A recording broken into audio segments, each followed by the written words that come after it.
Hey guys, welcome back to C&A's Try It. Today I want to share a quick little video of an art project that I recently completed. A has been wanting me to paint our family bird, Milo. She's a cute little budgie we rescued after escaping from destinations unknown. Olivia found her in our front yard on a hot summer's day, and we took action to help her. Anyway, she's great now and a true family member. As you can see, I'm tracing a picture of her after putting carbon paper down on the canvas. I'm not a great drawer, and this is the best way to create realistic and accurate art. Once it's all traced, we can remove everything, check the line work, and then get ready to paint. Watch and enjoy.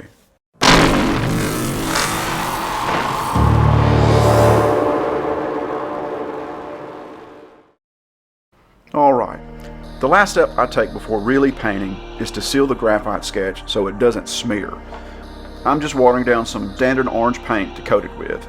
Now you can use any light colored paint to do this, but orange seems to work for me.